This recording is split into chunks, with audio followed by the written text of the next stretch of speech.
Dharan उपमहानगरपालिकाका mayor Harka साम्पाङको उग्रता, कार्यकक्षबाट हटाए राष्ट्रपति र प्रधानमन्त्रीको तस्बिर, धरानलाई स्वायत्तता नदिएमा अलग्गै राज्य बनाउने साम्पाङको धम्की। राष्ट्रिय स्वतन्त्र पार्टीका सांसद विराज भक्त श्रेष्ठले रवि लामिछानेलाई सभापति छोड्न भनेको आशंका। तपाई कसैका लागि, समाजका लागि अथवा देशका लागि सम्पत्ति बन्न सक्नुहुन्न भने घाँडो पनि नबनिदिनु होला। यदि पछाडि हटेर कल्याण हुन्छ, क्षति कम हुन्छ भने पछाडि हटेर सहयोग गरिदिनु होला भन्दै राष्ट्रिय स्वतन्त्र पार्टीका सांसद विराज भक्त श्रेष्ठले लेखे फेसबुकमा स्टाटस। रासोपा सांसद विराज भक्त श्रेष्ठले रवि लामिछानेलाई सभापति छोड्न भनेका हुन्। यसको विषयमा पुरै जानकारी आजको समाचारमा हेर्नुहोस्। समाजवादी मोर्चाको बालुवाटारको बैठकको निर्णय, नेतालाई मुद्दाबाट जोगाउने, सरकार बलियो बनाउने। भौतिक मन्त्रालयको छलफलमा प्रधानमन्त्री पुष्पकमल दाहाल प्रचण्डको संकल्प, म नरम भए अब कडा हुन्छु, अस्तिको सम्बोधन अक्षरशः लागू गरिन्छ। प्रचण्ड सरकारको अपजस हामीलाई भारी पर्यो, मन्त्रीहरू गुटका भए भन्दै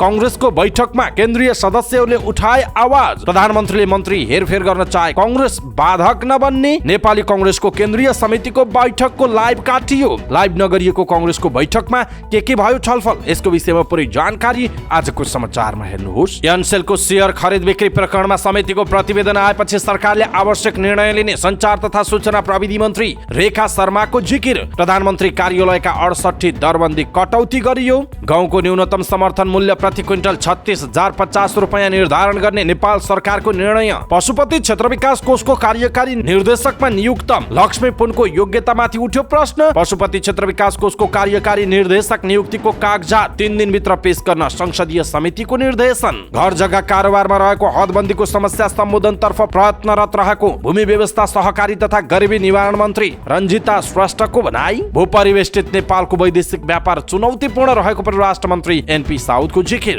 नेपालबाट लासाको सीधा उडान दोस्रो सेतु रहेको संस्कृति पर्यटन तथा नागरिक उड्डयन मन्त्री सुदन किराँतीको टिप्पणी। नेपाली कांग्रेसको बैठकमा स्वास्थ्य मन्त्री मोहन बहादुर बस्नेतको ब्रिफिङ। 30,000 कर्मचारीको दरबन्दी खुलाइँदैछ। मन्त्री फेरेर राम्रो काम हुन्छ भन्ने नरहेको नेपाली कांग्रेसका पूर्व महामन्त्री शशाङ्क कोइरालाको जिकिर। सरकार परिवर्तन गर्ने प्रयास भइरहेको कांग्रेस नेता डाक्टर शेखर कोइरालाको टिप्पणी। तिनै तहका सरकार, जनता र पार्टीप्रति जिम्मेवार नदेखिएको नेपाली कांग्रेसका केन्द्रीय सदस्य नयन सिंह महरको आरोप। सरकार अझै चुस्त हुनुपर्ने माओवादी सांसद माधव सापकोटाको सुझाव। पटक पटक अवसर पाएकाले मात्रै होइन, नयाँलाई खोजौं भन्दै राष्ट्रिय सभाको उम्मेदवारबारे नेपाली कांग्रेसकी केन्द्रीय सदस्य ढिला संग्रौला पन्तको जोड। संघीय गणतन्त्र तस्कर तन्त्रमा परिणत भएको राष्ट्रिय प्रजातन्त्र पार्टी नेपालका अध्यक्ष कमल थापाको आरोप। 61 वटा उद्योगहरूले पैसा तिरेका छैनन्, 9 वटाको काटियो, बाँकी काट्दै जान्छौं भन्दै नेपाल विद्युत प्राधिकरणका कार्यकारी निर्देशक कुलमान घिसिङको चेतावनी। विद्युत कटौती नै बक्यौता असुलीको अन्तिम उपाय भएको कुलमान घिसिङको जिकिर। क्रिकेटर सन्दीप लामिछाने विरुद्धको मुद्दा बिहिबार पनि हेर्दैमा पर्यो। आज पनि सुनवाई हुने। सेतीको खोजमा भएको यति एयरलाइन्सको विमान दुर्घटनामा चालक दलको कमजोरी देखिएको जाँचबुझ आयोगको निष्कर्ष।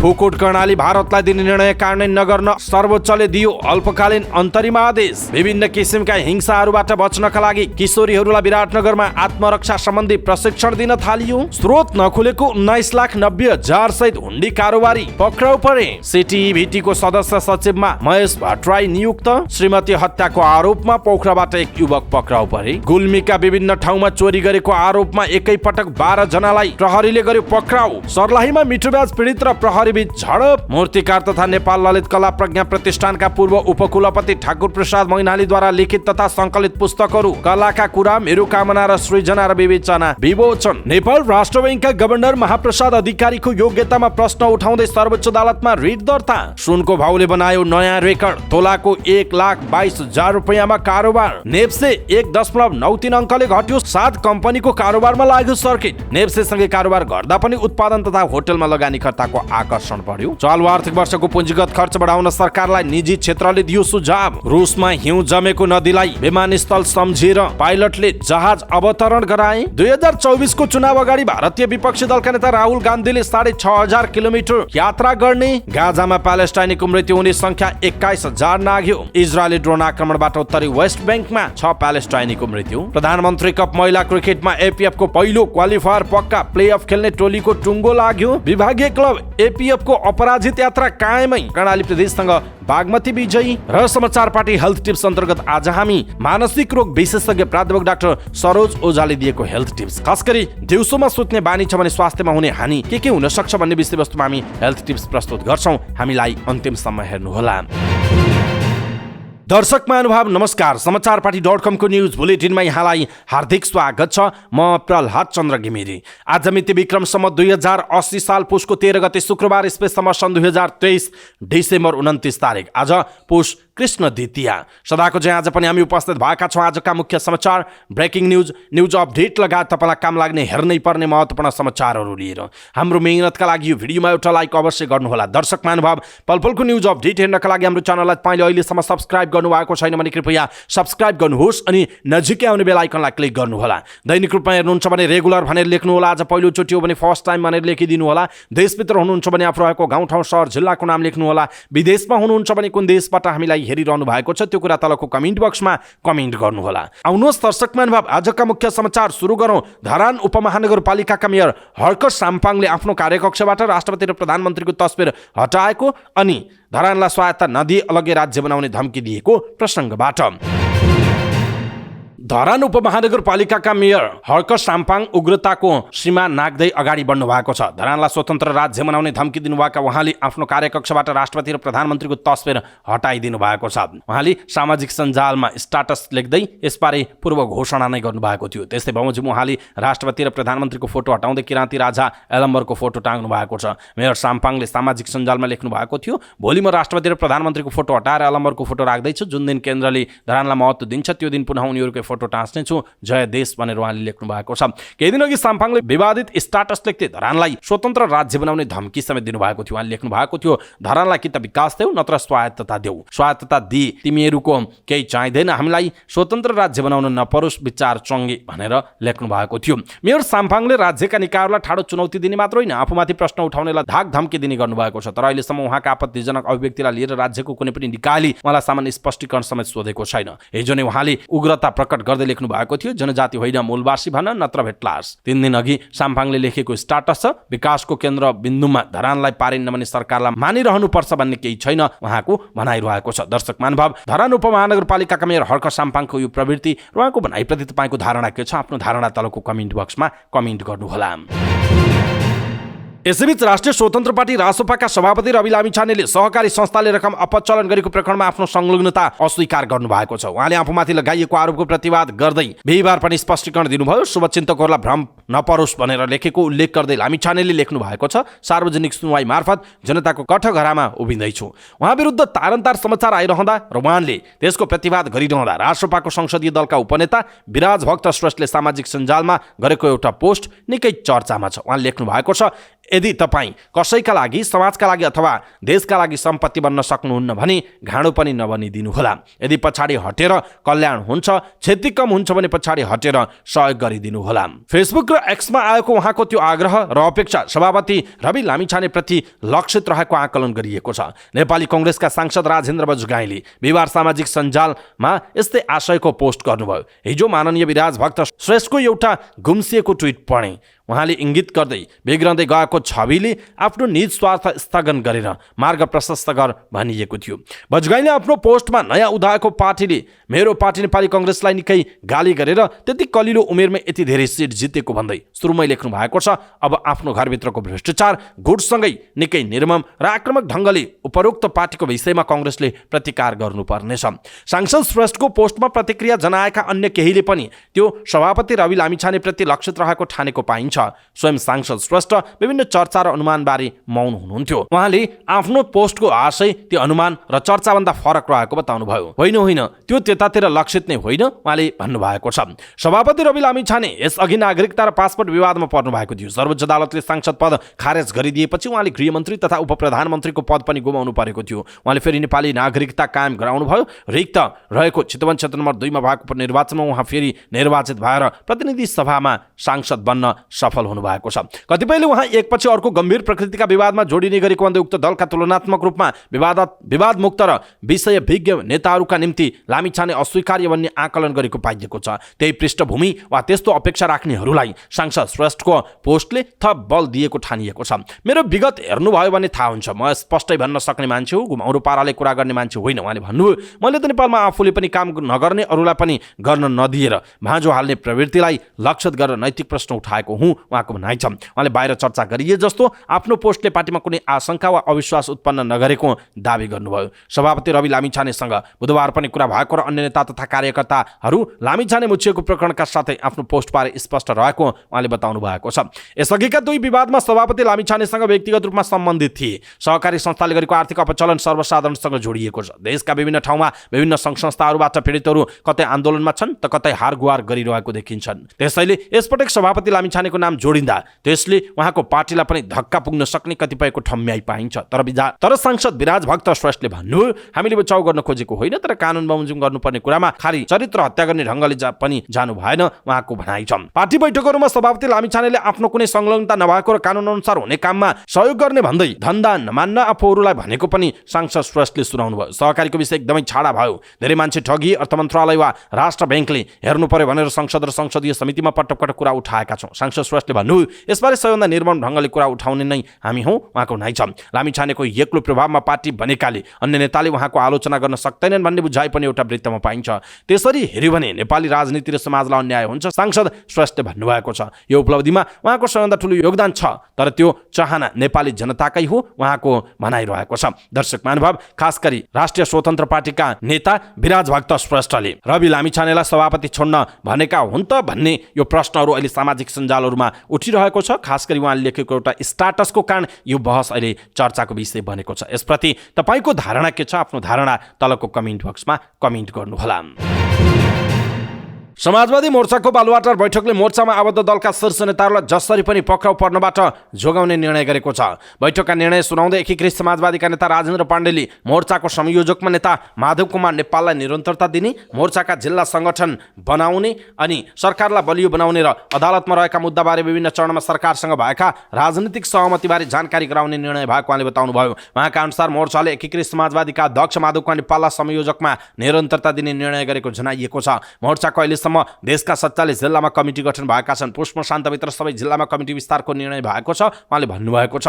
मोर्चाले माओवादी केन्द्रका पुष्पकमल दाहाल प्रचण्डको नेतृत्वको सरकारलाई बलियो बनाउने, जनतालाई दिने सेवामा सल्लाह दिने पनि निर्णय गरेको जनाइएको छ। माघ 16 गते शहीद दिवस मनाउन अन्य दलसँग मोर्चाले सल्लाह गर्ने जनाइएको छ। यस्तै मोर्चाले शीर्ष नेताहरू विरुद्ध अदालतमा रहेका मुद्दालाई गम्भीरतापूर्वक लिएको पाण्डेले बताउनुभयो। नेता दाहाल, जसपा उपाध्यक्ष उपेन्द्र यादव विरुद्ध अदालतमा मुद्दा परेका छन्। मोर्चामा आबद्ध मध्येको घटक नेत्रविक्रम चन्द विप्लव नेतृत्वको नेकपाका नेताहरू विरुद्ध पक्राउ पुर्जिने जारी भएको छ। यी तमाम मुद्दाहरूमा सरकारसँग भएका पटक पटकका राजनीतिक सम्झौता सहमति अदालतलाई जानकारी गराउने निर्णय भएको नेता पाण्डेले बताउनुभयो। गत 4 गते माओवादी केन्द्र, जसपा, एकीकृत समाजवादी र विप्लव नेतृत्वको नेकपाका शीर्ष नेताहरूले समाजवादी मोर्चा गठन गरेको मोर्चाको बुधबारको बैठकमा विप्लव समूहका नेताहरू विरुद्ध पक्राउ पुर्जीका विषयमा गम्भीर बहस भएको जनाइएको छ। बैठकमा नेत्रविक्रम चन्द विप्लवसँगै नेकपाबाट खड्गबहादुर विश्वकर्मा प्रकाण्ड पनि सहभागी हुनुहुन्थ्यो। त्यस्तै प्रधानमन्त्री एवं नेकपा माओवादी केन्द्रका अध्यक्ष पुष्पकमल दाहाल प्रचण्ड, एकीकृत समाजवादीका अध्यक्ष माधव कुमार नेपाल र जसपा अध्यक्ष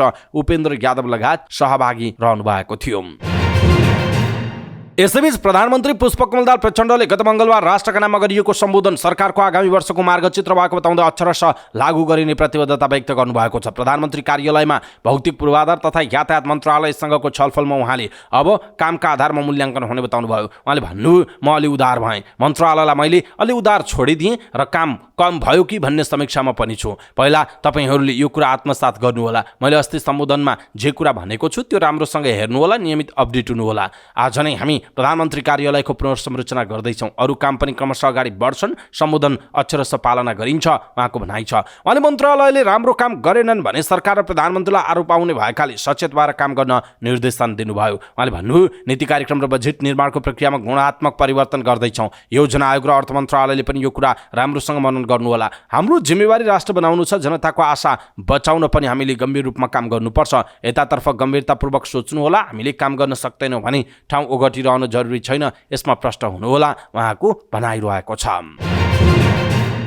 नेपाली कांग्रेसको केन्द्रीय समितिको बैठक जारी छ। नेपाली कांग्रेसको बैठकमा नेकपा माओवादी केन्द्रका अध्यक्ष पुष्पकमल दाहाल प्रचण्डको नेतृत्वको सरकारको आलोचना भएको छ। केन्द्रीय समितिको बैठकमा बोल्दै नेताहरूले सरकारको भूमिकाप्रति असन्तुष्टि जनाएका छन्। बैठकमा धारणा राख्दै नेता दिलेन्द्र बडुले प्रधानमन्त्रीको भनाइमा समीक्षा गर्न माग गर्नुभयो। उहाँले राष्ट्रिय सभाको उम्मेदवार मापदण्डको आधारमा चयन गर्न पनि नेतृत्वसँग माग गर्नुभयो। अर्का नेता राजीव कोइरालाले सरकार भएको अनुभूति गर्न नपाएको टिप्पणी गर्नुभएको छ। त्यस्तै अर्का नेता नयनसिंह महरले पनि तिनै तहका सरकारको समीक्षा गर्न माग गर्नुभयो। उहाँले केन्द्रीय समितिको बैठकलाई कर्मकाण्डी नबनाउन आग्रह गर्नुभयो। त्यस्तै अर्का नेता कृष्णचन्द्र नेपाली पोखरेलले प्रधानमन्त्रीले आफै झटपटाएकाले सरकारको डिफेन्स हुन नसकेको बताउनुभयो। नेता मुक्ता कुमारी यादवले पनि सरकारमा पार्टीका मन्त्रीहरू भएको अनुभूति गर्न नपाएको गुनासो गर्नुभयो। बैठकमा बोल्ने अधिकांश नेताहरूले राष्ट्रिय सभामा उम्मेदवार चयनदेखि सरकारको विषयमा धारणा राखेको प्रचार विभाग प्रमुख मीन बहादुर विश्वकर्माले जानकारी दिनुभयो। प्रमुख विश्वकर्माले मन्त्री हेरफेरको विषयमा बैठकमै छलफल भइसकेको बताउँदै प्रधानमन्त्रीले चाहे आफूहरू बाधक नबन्ने पनि बताउनुभयो। त्यस्तै बैठकमा सहकारी मार्फत जनताको रकम अपचलन गर्नेमाथि पनि कारबाही हुनुपर्ने आवाज उठेको नेता विश्वकर्माले बताउनुभयो। सरकारले स्वीकृति दिएर खोलेका सहकारीहरूले जनतालाई ठग्न नपाउने उहाँको भनाइरहेको छ। यसैबीच नेपाली कांग्रेसको केन्द्रीय कार्य समितिको बैठकमा 7वटा एजेन्डामाथि छलफल भएको छ। बिहिबारदेखि पार्टी केन्द्रीय कार्यालय सानेपामा भएको बैठकमा कांग्रेस महामन्त्री विष्णुप्रकाश शर्माले 7वटा एजेन्डा पेश गर्नुभएको। गत साउन 2 मा कांग्रेसले पहिलोपटक केन्द्रीय समितिको बैठक पार्टीको फेसबुकबाट लाइभ गरेको थियो। असोज 4 मा बसेको बैठक पनि लाइभ भएकोमा बिहिबारदेखि सुरु भएको बैठक पनि लाइभ गरिएन। लाइभ नगरिएको बैठकमा महासमिति बैठक तयारी, समसामयिक राजनैतिक घटनाक्रम, सरकारको 1 वर्ष समीक्षा, कांग्रेसबाट मन्त्री भएकाहरूको कार्य सम्पादनको अवस्था, जाजरकोट भूकम्पपछि पार्टीले गरेका कामको समीक्षा, समुदायमा कांग्रेस मेलमिलाप दिवसको एजेन्डा छ। बैठकमा एजेन्डा पेश भएपछि अर्का महामन्त्री गगन थापाले पार्टीको सांगठनिक विषय प्रस्तुत गर्नुभयो। महामन्त्री थापाले महासमिति बैठक तयारी, इकोनोमिक कन्क्लेभ, डिजिटल कांग्रेस र पुस्तकालय निर्माणका विषय अन्तिम चरणमा पुगेको बताउनु भएको छ। समुदायमा कांग्रेस अभियानमा जुन तहमा समस्या भेटिन्छन् त्यही तहमा समाधान गर्ने गरी अगाडि बढ्नुपर्ने थापाको भनाइ थियो। सरकारमा रहेका मन्त्रीहरूले गरेका राम्रा कामलाई तलैसम्म लिएर जाने, समुदायमा सद्भाव बढाउने कुरालाई पनि सँगै लैजानुपर्छ उहाँले भन्नुभएको छ। माघ 12 गते पार्टी स्थापना दिवस ओडा तहमा मनाउने र त्यसका लागि सबै नेताहरू आफू मतदाता रहेको ओडाका कार्यक्रममा जानुपर्ने महामन्त्री थापाको भनाइरहेको छ। 17 जिल्लामा पार्टीभित्र आन्तरिक विवाद देखिएकाले समुदाय कांग्रेस अभियानका बेला केन्द्रीय पदाधिकारी नै यी जिल्लामा खटिएर समस्याको समाधान खोज्नुपर्ने उहाँले बताउनु भएको छ। यस्तै भातृ संस्थाका महाधिवेशनबारे पनि छलफल गरी पार्टीले निर्णय लिनुपर्ने थापाले बताउनुभयो। महामन्त्री थापाले आफ्ना कुरा राखिसकेपछि केन्द्रीय सदस्य समेत रहनुभएका स्वास्थ्य तथा जनसङ्ख्या मन्त्री मोहन बहादुर बस्नेतले आफ्नो मन्त्रालयको काम कारबाहीबारे रिपोर्ट सुनाउनु भयो। मन्त्री बस्नेतले 800 डाक्टरहरूको काज फिर्ता गर्दा दुर्गममा मानिसले सेवा पाउने अवस्था बनेको बताउनु भएको छ। स्वास्थ्य क्षेत्रमा मुलुकमा 92,000 दरबन्दी चाहिए पनि अहिले 30,000 दरबन्दी रहेको उहाँको भनाइ छ। स्वास्थ्य बीमा सम्बन्धमा देखिएको समस्या हल गर्ने काम भएको मन्त्री बस्नेतले बताउनु भयो। बैठकको पहिलो दिनमा बोल्ने केन्द्रीय सदस्यहरू राष्ट्रिय सभा निर्वाचनमाथि केन्द्रित भएको देखिन्छ। बैठकमा केन्द्रीय सदस्य डिला सङ्ग्रौलाले राष्ट्रिय सभामा पार्टीको उम्मेदवार छनौट गर्दा न्यायको सिद्धान्त अनुसार हुने गरी मापदण्ड बनाउनु पर्ने बताउनु भएको छ। केन्द्रीय सदस्य दिलेन्द्र बडुले समयमा महासमितिमा प्रस्तुत प्रतिवेदन पार्नुपर्ने बताउनु भयो। पार्टीले कारबाही गरेकाहरू महासमितिमा आउने सम्बन्धमा पनि निर्णय लिनुपर्ने उहाँको भनाइ छ। केन्द्रीय सदस्य राजीव कोइरालाले सरकार भएको अनुभूति नभएको बताउनु भयो। त्यस्तै मीन बहादुर विश्वकर्माले अगाडि मन्त्रीको कुरा सुन्न पाउनुपर्ने बताउनु भएको छ। सामाजिक सञ्जालमा कांग्रेसकै मानिसले सरकार र मन्त्रीहरूका विरुद्धमा टिप्पणी गर्ने गरेको भन्दै त्यसलाई रोक्न नसकेको पनि उहाँले बताउनु भएको छ। विश्वकर्माले पनि राष्ट्रिय सभा चुनावका लागि उम्मेदवार तय गर्नु अघि निश्चित मापदण्ड बनाउन आग्रह गर्नुभयो। त्यस्तै गरी केन्द्रीय सदस्य देवेन्द्र राज कणेलले पनि मापदण्ड बनाउनु पर्ने बताउनु भएको छ। चुनाव हारेकालाई उम्मेदवार बनाउँदा राम्रो सन्देश नजाने भन्दै उहाँले त्यसो गरी आफ्नो पनि दाबी रहने उहाँको भनाइ छ। केन्द्रीय सदस्य कर्णबहादुर बडाले सबै अवसर पाएकालाई राष्ट्रिय सभामा ल्याउन नहुने बताउनु भयो। केन्द्रीय सदस्य मुक्ता कुमारी यादवले पार्टी सरकारमा भएको अनुभूति गर्न नपाएको गुनासो गर्नुभयो। बिहिबार 15 जना केन्द्रीय सदस्यले धारणा राखेपछि बैठक स्थगित भयो। अर्को बैठक आज फेरि स्थानीयपामा बस्ने जनाइएको छ। सञ्चार तथा सूचना प्रविधि मन्त्री रेखा शर्माले एनसेल शेयर खरिद बिक्री प्रकरणको सम्बन्धमा छानबिन गर्न गठित समितिको प्रतिवेदन आउनासाथ सरकारले आवश्यक निर्णय लिने बताउनु भएको छ। शिक्षा, स्वास्थ्य तथा सूचना प्रविधि समितिको बैठकमा बोल्दै सञ्चार मन्त्री शर्माले एनसेल शेयर खरिद बिक्री प्रकरण छानबिन गर्न गठित समितिको प्रतिवेदन आउनासाथ सरकारले आवश्यक निर्णय लिने बताउनु भएको। उहाँले समितिले निर्धारित समयमै काम सम्पन्न गर्ने प्रतिबद्धता व्यक्त गरेको बताउनु भयो। उहाँले कर छलीको प्रयत्न भएको अथवा कानुन विपरीत काम भएको पाइएमा कानुनी दायरामा ल्याइने स्पष्ट पनि पार्नु भएको छ। मन्त्री शर्माले छानबिन समितिले निर्भीकतापूर्वक र स्वतन्त्रतापूर्वक छानबिन गरिरहेको बताउनुभयो। उहाँले समितिले सरोकारवाला सबै निकायहरूसँग समन्वयमा काम गरिरहेको बताउनुभयो। दूरसञ्चार प्राधिकरणले आफ्नो तर्फबाट गर्ने काम पनि गरिरहेको उहाँको भनाइ छ। मन्त्रालयले पनि आवश्यक काम गरिरहेको उहाँले उल्लेख गर्नुभयो। एनसेल नेपालको स्वामित्वमा आउनुपर्ने विषयमा पनि सरकार गम्भीर रहेको उहाँको भनाइ छ। मन्त्री शर्माले दूरसञ्चार ऐन संशोधन गर्न मन्त्रालय लागि परेको उल्लेख गर्नुभयो। उहाँले मन्त्री परिषदबाट सो ऐन संशोधनका लागि सैद्धान्तिक स्वीकृति लिएर काम अगाडि बढाइएको बताउनुभयो। उहाँले ऐनमा भएका छिद्रहरूलाई टालेर र दूरसञ्चारको क्षेत्रमा समय अनुकूलको विकासलाई अगाडि बढाउने गरी संशोधन गरिने उहाँले जानकारी दिनुभयो। सरकारले प्रधानमन्त्री तथा मन्त्री परिषदको कार्यालयको पुनर्संरचना सहित संगठन व्यवस्थापन सर्वेक्षण स्वीकृत गरेको छ। प्रधानमन्त्री कार्यालयमा भएको मन्त्री परिषद बैठकले प्रधानमन्त्री कार्यालयको हालको दरबन्दीमा 68 वटा पद कटौती गरेको सरकारका प्रवक्ता एवं सञ्चार तथा सूचना प्रविधि मन्त्री रेखा शर्माले जानकारी दिनुभयो। प्रधानमन्त्री पुष्पकमल दाहाल प्रचण्डले देशवासीका नाममा गत मंगलबार गर्नुभएको सम्बोधन बमोजिम प्रधानमन्त्री कार्यालयको पुनर्संरचना गरिएको छ। 68 वटा दरबन्दी कटौती भएका छन् मन्त्री शर्माले भन्नुभयो। प्रधानमन्त्री कार्यालय अन्तर्गतका ती दरबन्दीमा रहेका कर्मचारी अब अन्यत्र पदस्थापना हुने उहाँले बताउनु भएको छ। यसैबीच सरकारले 2080-81 का लागि गाउँको न्यूनतम समर्थन मूल्य निर्धारण गरेको छ। प्रधानमन्त्री तथा मन्त्री परिषदको कार्यालय सिंहदरबारमा बसेको मन्त्री परिषदको बैठकले गाउँको न्यूनतम समर्थन मूल्य प्रति क्विन्टल 36,050 रुपियाँ निर्धारण गरेको बैठकका निर्णय सुनाउँदै सरकारका प्रवक्ता रेखा शर्माले सरकारले प्रधानमन्त्री कार्यालयको दरबन्दीमा 68 वटा दरबन्दी कटौती गर्ने निर्णय गरेको पनि बताउनुभयो। सरकारले प्राविधिक शिक्षा तथा व्यावसायिक तालिमतर्फ रिक्त सदस्य सचिव पदमा महेश भट्टराईले तोकेको जनाइएको छ। पशुपति क्षेत्र विकास कोषमा कार्यकारी निर्देशकमा नियुक्त लक्ष्मीपुनको योग्यतामाथि सांसदहरूले प्रश्न उठाएका छन्। संस्कृति पर्यटन तथा नागरिक उड्डयन मन्त्री सुदन किराँतीले हालै पशुपति क्षेत्र विकास कोषको कार्यकारी निर्देशकमा लक्ष्मीपुनलाई नियुक्त गरेसँगै सांसदहरूले त्यसको विरोध गरेका हुन्। अन्तर्राष्ट्रिय सम्बन्ध तथा पर्यटन समितिको बैठकमा बोल्दै सांसदहरूले कार्यकारी निर्देशकमा नियुक्तिका लागि पुनको योग्यतामाथि प्रश्न उठाएका हुन्। सांसदहरूले उहाँको शैक्षिक योग्यता, अनुभव र धर्म लगायतका विभिन्न विषयहरूमाथि प्रश्न तेर्साएका छन्। बैठकमा बोल्दै नेकपा एमालेका सांसद एकनाथ ढकालले पुनको नाम समानुपातिक उम्मेदवारको सूचीमा रहेको उल्लेख गर्दै यस्तो व्यक्ति राज्यको कुनै पनि निकायमा नियुक्त हुन नसक्ने बताउनुभयो। उहाँले यस्तो विवादित व्यक्तिलाई पशुपति क्षेत्र विकास कोषको कार्यकारी निर्देशक बनाउन नहुने धारणा व्यक्त गर्नुभयो। ढकालले पशुपति क्षेत्र विकास कोषमा धेरै कर्मचारीहरू नियुक्त गर्ने गरिएको भन्दै कुन कानुन र नियमावलीमा टेकेर कर्मचारी नियुक्त गरिएको हो भन्दै प्रश्न समेत गर्नुभयो। त्यसैगरी राष्ट्रिय स्वतन्त्र पार्टीका सांसद शिशिर खनालले कार्यकारी निर्देशक नियुक्तिको मापदण्ड पूरा नभएकाले प्रश्न उब्जिएको बताउनुभयो। उहाँले कानुन बमोजिम नियुक्ति भए नभएको सन्दर्भमा सम्बन्धित निकायले प्रस्ट्याउनु पर्ने बताउनु भएको छ।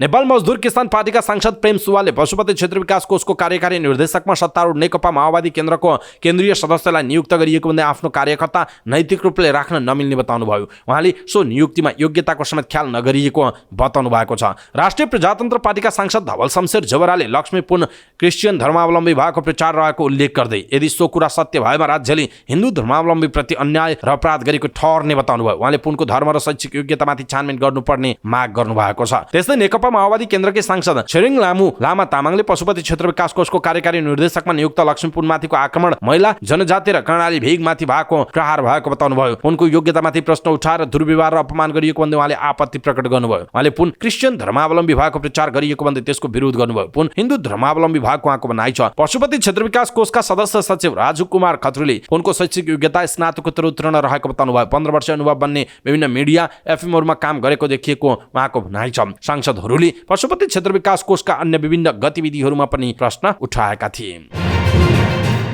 यसैबीच अन्तर्राष्ट्रिय सम्बन्ध तथा पर्यटन समितिले पशुपति क्षेत्र विकास कोषमा हालै नियुक्त गरिएका कार्यकारी निर्देशकको नियुक्ति सम्बन्धी प्रमाणित कागजातहरू 3 दिनभित्र समितिमा बुझाउन निर्देशन दिएको छ। समितिको बैठकले पशुपति क्षेत्र विकास कोषको कार्यकारी निर्देशक नियुक्ति सम्बन्धी प्रमाणित कागजातहरू 3 दिनभित्र बुझाउन संस्कृति पर्यटन तथा नागरिक उड्डयन मन्त्रालय र पशुपति क्षेत्र विकास कोषलाई निर्देशन दिएको छ। केही दिन अघि पशुपति क्षेत्र विकास कोषको कार्यकारी निर्देशकमा लक्ष्मीपुनलाई नियुक्त गरिएको थियो। सो नियुक्ति प्रक्रिया र सम्बन्धित व्यक्तिको योग्यतामाथि सांसदहरूले प्रश्न उठाएसँगै समितिले नियुक्ति सम्बन्धी प्रमाणित कागजात मगाएको हो। बैठकले कार्यकारी निर्देशक नियुक्त गर्ने निर्णयको माइन्युट, निजको शैक्षिक योग्यता र अनुभवको प्रमाणपत्र, वैयक्तिक विवरण सहितको प्रमाणित कागजात 3 दिनभित्र समितिमा उपलब्ध गराउन निर्देशन दिएको छ। त्यसैगरी बैठकले पशुपति क्षेत्र विकास कोषको नाममा रहेको जग्गा शीघ्र एकिन गरी हाल साबिक गरी कोषको नाममा लाल पूर्जा लिने व्यवस्था गर्न पनि निर्देशन दिएको छ। समितिले पशुपति क्षेत्र विकास कोषले आनन्द होटलसँग गरेको सम्झौताको सक्कल सहितको विवरण 3 दिनभित्र उपलब्ध गराउन पनि निर्देशन गरेको जनाइएको छ। भूमि व्यवस्था सहकारी तथा गरिबी निवारण मन्त्री रञ्जिता श्रेष्ठले घर जग्गा कारोबारमा रहेको हदबन्दीको समस्या सम्बोधन गर्नेतर्फ मन्त्रालय प्रयत्नरत रहेको बताउनु भएको छ। काठमाडौँमा सुरु भएको 8औं घर जग्गा मेलाको उद्घाटन गर्दै मन्त्री श्रेष्ठले यस्तो बताउनुभयो। उहाँले भूमि व्यवस्था मन्त्रालयको अधिकार क्षेत्र अन्तर्गत पर्ने विषयमा मन्त्रालयले निरन्तर रूपमा कानुनी सुधारका कामहरू गर्दै आएको उल्लेख गर्नुभयो। उहाँले भू उपयोग ऐन 2076 लाई प्रभावकारी रूपमा कार्यान्वयन गर्न नेपाल सरकारबाट जारी भएको भू उपयोग नियमावली 2079 मा पहिलो संशोधन गरी किता काटको प्रक्रियालाई सहजीकरण गरेको दावी गर्नुभएको छ। उहाँले रियल एस्टेट क्षेत्रको विकासमा महत्त्वपूर्ण प्रभाव पार्ने जग्गाको हदबन्दी हटाउने विषयलाई मन्त्रालयले राम्रोसँग बुझेको र सोही अनुसार काम गरिरहेको बताउनु भएको छ। मन्त्री श्रेष्ठले प्रभावकारी भूमि बजार प्रणालीको स्थापनाले घर जग्गा कारोबार निष्पक्ष, पारदर्शी एवं सहज भई यस क्षेत्रमा विश्वास र स्थायित्वको वातावरण सृजना हुने भएकाले भूमि बजार सम्बन्धी कानुन निर्माणतर्फ अगाडि बढिरहेको जिकिर पनि गर्नुभएको छ। परराष्ट्र मन्त्री एनपी साउदले नेपाल भूपरिवेष्टित मुलुक भएकै कारण वैदेशिक व्यापार चुनौतीपूर्ण रहेको बताउनु भएको छ।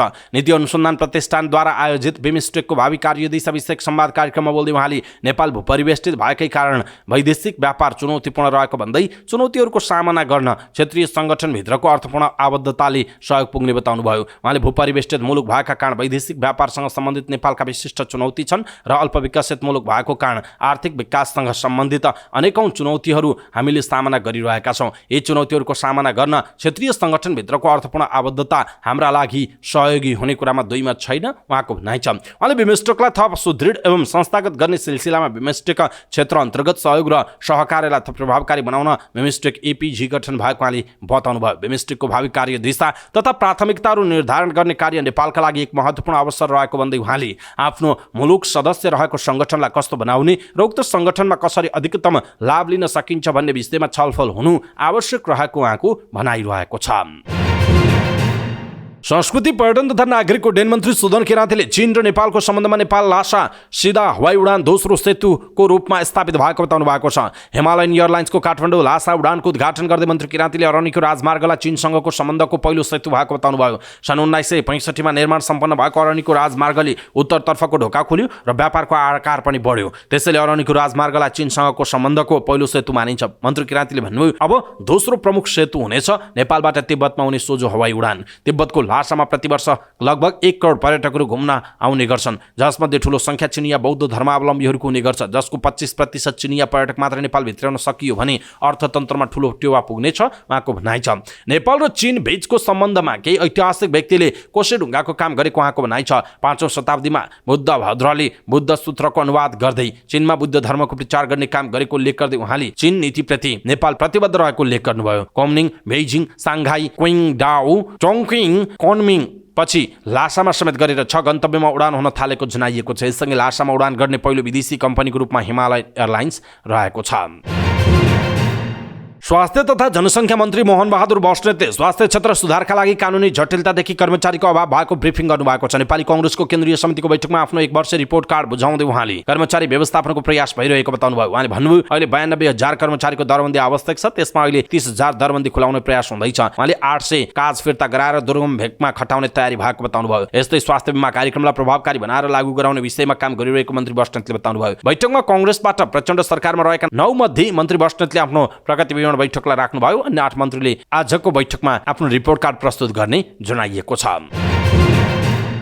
नेपाली कांग्रेसका पूर्व महामन्त्री शशाङ्क कोइरालाले मन्त्री परिवर्तन गरेर राम्रो काम हुन्छ भन्ने ग्यारेन्टी नभएको बताउनु भएको छ। पार्टी कार्यालय सानेपामा जारी केन्द्रीय समितिको बैठकपछि पत्रकारहरूसँगको कुराकानीमा उहाँले व्यक्ति परिवर्तन गरेर काम नहुने बताउनुभयो। कोइरालाले भन्नुभयो, मन्त्रीहरूका काम त राम्रो छैन, तर मान्छे परिवर्तन गरेर राम्रो काम हुन्छ भनेर के ग्यारेन्टी छ, उहाँको प्रश्न छ। उहाँले मन्त्री भएपछि के काम गर्ने भन्ने प्रश्न नीति हुनुपर्ने बताउनुभयो। समयमा नीति तय गरेर नीति अनुसार काम गर्नु पर्यो भन्ने मेरो भनाइ हो, उहाँको भनाइ छ। आफू मन्त्री नबन्ने पनि कोइरालाले बताउनुभयो। अहिलेका मन्त्रीहरूले काम गर्न सकेका छैनन्, किन काम गर्न सकेनन् म भन्न सक्दिनँ। उहाँले भन्नुभयो, के काम गर्ने पहिले नै तय नगरेर पो हो कि, उहाँको भनाइ छ। उहाँले अहिले भएकै मन्त्रीबाट काम लिन सक्नुपर्ने बताउनुभयो। नेपाली कांग्रेसका नेता डाक्टर शेखर कोइरालाले ठूलो भ्रष्टाचारका काण्डहरूमा ठूला नेताहरूको हात रहेको दावी गर्नुभयो। नेपाल प्रेस युनियन 5 दलले फिदिममा आयोजना गरेको पत्रकार सम्मेलनमा कोइरालाले भ्रष्टाचारको काण्डमा नेताहरूको नाम मुछिएपछि ढाकछोप गरिएको बताउनुभयो। सुन काण्डमा ठूला नेता मुछिएपछि सामसुम भयो। पार्टीको केन्द्रीय समिति बैठक छोडेर 5 दल पुग्नुभएका कोइरालाले भन्नुभयो, एनसेल खरिद बिक्री काण्डमा पनि त्यस्तै भएको छ। देशमा दलका नेता, व्यापारी र कर्मचारीहरू मिलेर ठूला भ्रष्टाचार गरेको उहाँको आरोप छ। उहाँले अहिलेको सरकारले देशलाई निकास दिन नसक्ने बताउनुभयो। देशलाई निकास दिन प्रधानमन्त्री परिवर्तन गर्न कोसिस भइरहेको कोइरालाको भनाइ भनाइ छ। देशलाई बचाउन सरकार परिवर्तन अपरिहार्य भइसक्यो उहाँले भन्नुभयो। संसदीय व्यवस्थामा गणितको खेल हुन्छ, राम्रो सरकार निर्माणका लागि हामी पहल गरिरहेका छौँ उहाँको भनाइ छ। देशको अर्थतन्त्र डामाडोल भएको उल्लेख गर्दै उहाँले बैंकहरू पनि मिटरब्याजी भएको बताउनुभयो। उद्योगी र बैंकर्स एउटै व्यक्ति हुनु नहुने कोइरालाको भनाइ छ। नेपालमा उद्योगी र व्यापारीले नै बैंक सञ्चालन गरेका छन्। कोइरालाले भन्नुभयो यसरी एउटै व्यक्ति सबैतिर हुनु ठिक छैन उहाँको भनाइरहेको छ। यसैबीच नेपाली कांग्रेसका केन्द्रीय सदस्य नयन सिंह महरले राष्ट्रिय सभा निर्वाचनका लागि उम्मेदवारको मापदण्ड तय गर्न केन्द्रीय समितिको बैठकमा प्रस्ताव राख्नु भएको छ। केन्द्रीय कार्यालय सानेपामा बसेको बैठकमा युवा नेता महरले मापदण्ड बनाएर उम्मेदवार तय गर्दा विवाद नहुने सुझाव दिनुभयो। अहिले कांग्रेसले तलबाट सिफारिस मागेको छ र सबै खाले मान्छे सिफारिसमा परेका छन्। महरले बैठकमा कांग्रेसका प्रतिस्पर्धी दलहरूप्रतिको पार्टीको आधिकारिक दृष्टिकोण समेत दस्तावेजकै रूपमा ल्याउनु पर्ने बताउनुभयो। उहाँले पार्टीले अन्य प्रतिस्पर्धीलाई हेर्ने दृष्टिकोण आधिकारिक रूपमा तयार पार्न प्रस्ताव राख्नु भएको छ। बैठकमा उहाँले तीनै तहका सरकार जनता र पार्टीप्रति जिम्मेवार नदेखिएको भन्दै अघिल्लो बैठकमा तीनै तहका सरकार सञ्चालनका लागि गठन गर्ने भनिएको संयन्त्र निर्माण किन भएन भनी प्रश्न समेत उठाउनुभयो। उहाँले महासमिति बैठकबाट निर्माण गर्ने पार्टीको नीतिबारे सबै तहका कार्य समिति, शुभेच्छुक र आम जनताको समेत धारणा लिने व्यवस्था मिलाउन समेत आग्रह गर्नुभएको छ। नेकपा माओवादी केन्द्रका सांसद माधव सापकोटाले प्रचण्ड नेतृत्वको वर्तमान सरकार आउँदो समय थप गतिशील बन्नुपर्ने बताउनु भएको छ। काठमाडौँको सम्वाद ढवालीमा आयोजित कार्यक्रममा बोल्दै उहाँले नयाँ भनिएका दलहरूले स्टन्ट र हल्ला धेरै गरेको र त्यो धेरै समय नटिक्ने ठोकुवा समेत गर्नुभएको छ। सापकोटाले मुद्रा सञ्चित र व्यापार घाटा घट्दै जानु र विदेशी सम्बन्ध बलियो बन्नु वर्तमान सरकारको सफलताको आधार भएको धारणा व्यक्त गर्नुभयो। परिवर्तन विरोधी शक्तिहरूले हल्ला फैलाए जस्तै वर्तमान सरकार असफल र कमजोर नभएको बताउँदै उहाँले भन्नुभयो राष्ट्र ब्याङ्कले सार्वजनिक गरेको तथ्याङ्कलाई आधार मान्ने हो भने मुद्रा सञ्चित हात्तै बढेको छ, व्यापार घाटा क्रमशः सुधार हुँदै गएको छ। भारतसँग ऐतिहासिक विद्युत व्यापार सम्झौता लगायतले प्रश्न हुन्छ कि प्रचण्ड सरकार अहिलेसम्मकै उत्कृष्ट हो। नेपाल आयल निगम र नेपाल एयरलाइन्सले व्यापार घाटालाई कम गर्दै लगेको र नेपाल विद्युत प्राधिकरण नाफामा जानुका साथै सरकार अधीनस्थ संस्थाहरूले ज्यादा राजस्व सङ्कलन गर्नुले यो 1 वर्ष सफल छ उहाँको भनाइ छ। सुशासनको कुरा गर्ने वर्तमान सरकार शरणार्थी, ललिता निवास जग्गा प्रकरण, सुन तस्करी प्रकरणमा मुछिएका व्यक्तिहरू छुट्ने कुरा के हो भन्ने प्रश्नमा उहाँले भन्नुभयो सरकार पुरै सत्ता हो भन्ने भ्रम त्याग्नुपर्छ। न्यायालयले कानुनी रीत पुर्याएर तारिकमा छोड्ने बित्तिकै सकियो भन्ने होइन, त्यसमा सरकार दोषी छ भन्ने पनि होइन, समातिएका जति सबैलाई जेलै कोच्नुपर्छ भन्ने मानसिकता पनि सत्य होइन उहाँको भनाइ छ। सापकोटाले सुशासनको कुरा भनेको मानिसलाई पक्रेर थुन्ने मात्रै नभएर समयअनुसार प्रशासनिक निकायलाई चुस्त र दुरुस्त राख्नुपर्ने भएको बताउनु भएको छ। नेपाली कांग्रेसकी केन्द्रीय सदस्य डाक्टर डिला सङ्ग्रौला पन्तले आसन्न राष्ट्रिय सभाको चुनावमा उम्मेदवार चयन गर्नका लागि स्पष्ट मापदण्ड बनाउनु पर्नेमा जोड दिनु भएको छ। नेपाली कांग्रेसको केन्द्रीय कार्य समितिको सुरु भएको बैठकमा धारणा राख्दै पन्तले पार्टीले राष्ट्रिय सभामा उम्मेदवार बनाउँदा पटक पटक अवसर पाएकालाई भन्दा पनि नयाँ र ऊर्जावानलाई स्थान दिन जरुरी रहेको बताउनु भयो। उहाँले भन्नुभयो पटक पटक अवसर पाइरहेकालाई भन्दा पनि स्पष्ट मापदण्ड बनाएर भविष्यमा पनि त्यही नजिर स्थापित गर्नुपर्छ उहाँको भनाइ छ। यसैगरी अहिले जिल्ला जिल्लामा नेपाली कांग्रेसका कार्यकर्ताहरूमा निराशा रहेको बताउँदै त्यसलाई का लागि अब विशेष संकल्प गरेर गुटबन्दी अन्त्य गर्दै जनजीविकाका सवालमा केन्द्रित हुनुपर्नेमा उहाँले जोड दिनुभयो। उहाँले अगाडि भन्नुभयो अहिले नेपाली कांग्रेस केन्द्र, प्रदेश र स्थानीय सरकारमा रहँदा पनि जनताले अपेक्षा गरे अनुसारको हामीले डेलिभरी दिन सकेका छैनौँ। यसबीचमा माओवादी केन्द्रका अध्यक्ष पुष्पकमल दाहाल प्रचण्ड नेतृत्वको सरकारले 1 वर्ष पुरा गरिसकेको छ। यो 1 वर्ष साँच्चै लाभदायक रह्यो कि केही साथीहरू मन्त्री हुनुभयो, सेवा सुविधा लिनुभयो भन्ने मात्र भयो। यस विषयमा पनि हामीले केन्द्रीय कार्य समितिमा मिहिन ढङ्गले छलफल गर्न जरुरी छ उहाँको भनाइ छ। जाजरकोट भूकम्पको बारेमा धारणा राख्दै केन्द्रीय सदस्य पन्तले अहिले खास गरेर सुत्केरी महिला बालबालिका वृद्धहरू जाडोको कारण अत्यन्त गाह्रो साह्रो स्थितिमा रहेको र कतिपयको ज्यान गइसकेको अवस्थामा भूकम्पका पीडितहरूको जीवन रक्षाका लागि सरकारले विशेष ध्यान दिनुपर्नेमा जोड दिनुभयो। उहाँले अस्थायी टहरा बनाउन कांग्रेस पार्टी र तरुण दलले चलाएको अभियान प्रशंसनीय रहेको उल्लेख गर्दै अब अस्थायी टहरा बनाउने मात्र होइन घर पुनर्निर्माणका लागि पनि सरकारले स्पष्ट मापदण्ड बनाएर विशेष पहल गरेर छिटोभन्दा छिटो अनुदान रकम निकासा गर्न पनि उहाँले माग गर्नुभयो। राष्ट्रिय प्रजातन्त्र पार्टी राप्रपा नेपालका अध्यक्ष कमल थापाले अहिले संघीय गणतन्त्र भ्रष्टतन्त्र र तस्कर तन्त्रमा परिणत भएको टिप्पणी गर्नु भएको छ। काठमाडौँमा आयोजित राप्रपा नेपालको मध्यमाञ्चल स्तरीय भेला तथा प्रशिक्षण कार्यक्रमलाई सम्बोधन गर्दै उहाँले यस्तो टिप्पणी गर्नुभयो। लोकतन्त्रको आवरणमा अहिले केही राजनीतिक दलहरू सिन्डिकेट तन्त्र कायम भएको भन्दै थापाले संघीय गणतन्त्र भ्रष्टतन्त्र र तस्कर तन्त्रमा परिणत भएको बताउनु भएको छ। उहाँले भन्नुभयो लोकतन्त्रको आवरणमा केही राजनीतिक दलहरूको सिन्डिकेट तन्त्र कायम भएको छ। प्रजातन्त्र बलियो हुनुको सट्टा सर्वसत्तावाद हावी भएको छ, संघीय गणतन्त्र भ्रष्टतन्त्र र तस्कर तन्त्रमा परिणत भएको छ, विदेशी शक्तिहरूको चलखेल र प्रभाव तीव्र रूपले बढेको छ, नेपाल अन्तर्राष्ट्रिय महाशक्तिहरूको रणनीतिक प्रतिस्पर्धा स्थल बनेको छ उहाँको भनाइ छ। उहाँले संस्कृति मन्त्री सुदन किराँतीको क्रिस्चियन्स नमान्ने संविधान विरोधी हुन् भन्ने अभिव्यक्तिप्रति आपत्ति जनाउँदै भन्नुभयो, एक सार्वजनिक कार्यक्रममा क्रिस्चियन नमान्ने संविधान विरोधी हुन्, देशद्रोही हुन्, जेलमा खोज्नुपर्छ भन्ने अत्यन्तै आपत्तिजनक अभिव्यक्ति जिम्मेवार मन्त्रीले दिनुभयो। योभन्दा आपत्तिजनक अरू के हुन सक्छ उहाँको भनाइ छ। उहाँले भन्नुभयो 94% सनातन धर्ममा आस्था राख्नेहरूको विरुद्ध यो षड्यन्त्र हो, अपमान हो, जसको पशुपतिनाथप्रति आस्था छैन, भावनात्मक लगाव छैन, त्यस्तो व्यक्तिलाई किन त्यहाँको विकास र समृद्धिको जिम्मा दिएको उहाँको प्रश्न छ।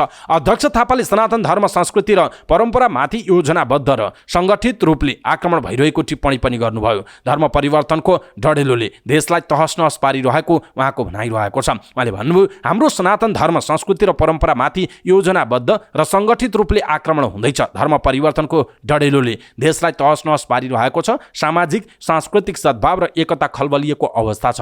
उहाँले देशमा कायम रहेको संघीय धर्मनिरपेक्षता गणतन्त्र असफल साबित भइसकेको दाबी समेत गर्नुभएको छ। नेपाल विद्युत प्राधिकरणसँग डेडिकेटेड फिडर र ट्रङ्क लाइनको टाइम अफ डेट TOD मिटरको तथ्याङ्क अहिले उपलब्ध नभएको नेपाल विद्युत प्राधिकरणका कार्यकारी निर्देशक कुलमान घिसिङले स्वीकार गर्नुभयो। अहिले TOD मिटरको विषय नउचाल्न समेत उहाँले आग्रह गर्नुभयो। 2070 सालको प्रतिवेदनले नै उद्योगहरूमा विद्युत खपत भएको स्पष्ट पार्ने भन्दै उहाँले जुन चिजको डेटा छैन त्यसको पछाडि नलाग्न आग्रह गर्नुभयो। उहाँले भन्नुभयो 2070 सालको रिपोर्टले स्पष्ट भनेको छ 24 घण्टा विद्युत वितरण भएको छ। लोड सेडिङको समयमा 150 मेगावाट उद्योगले खपत गरेका छन्। जुन कुरा छैन भन्ने कुरा आयो त्यसकै पछि लाग्ने काम नगरौं उहाँको भनाइरहेको छ। यसैबीच नेपाल विद्युत प्राधिकरणले डेडिकेटेड फिडर एवं ट्रङ्क लाइनबाट विद्युत उपभोग गरेर बक्यौता रहेका उद्योगहरूको लाइन काटिएको विषयमा स्पष्टीकरण दिएको छ। कार्यकारी निर्देशक कुलमान घिसिङले पत्रकार सम्मेलन गर्दै बिजुली काटिएपछि भइरहेका आलोचना प्रश्न पार्न पत्रकार सम्मेलनको आयोजना गरिएको बताउनु भएको छ। प्राधिकरणले हालै लाइन काटिएका 9 उद्योगको करिब 12 अर्ब 50 करोड रुपैयाँ बराबरको बक्यौता रहेको जनाएको छ। बक्यौता रहेका अन्य उद्योगीको पनि क्रमशः बिजुली काट्दै जाने रणनीतिमा रहेको कुलमान घिसिङले बताउनुभयो। सर्वसाधारणले विगतमा दैनिक 17-18 घण्टासम्मको लोड सेडिङ बेहोरिरहेका बेला 239 औद्योगिक व्यापारिक र गैर व्यापारिक ग्राहकले डेडिकेटेड फिडर तथा ट्रङ्क लाइन मार्फत 20 घण्टाभन्दा बढी उपयोग गरिरहेका थिए। 239 ग्राहक मध्ये 178 उपभोक्ताले डेडिकेटेड तथा ट्रङ्क लाइन बापतको प्रिमियम सहितको विद्युत महसुल भुक्तानी गरिसकेको प्राधिकरणले जनाएको छ। विद्युत काटिएका उद्योगहरूमा जगदम्बा स्टिलको 4 अर्ब 14 करोड, घोराई सिमेन्टको 1 अर्ब 36 करोड, रिलायन्स स्पिनिङ मिल्सको 1 अर्ब 94 करोड, अर्घखाँची सिमेन्टको 1 अर्ब 30 करोड, लक्ष्मी स्टिलको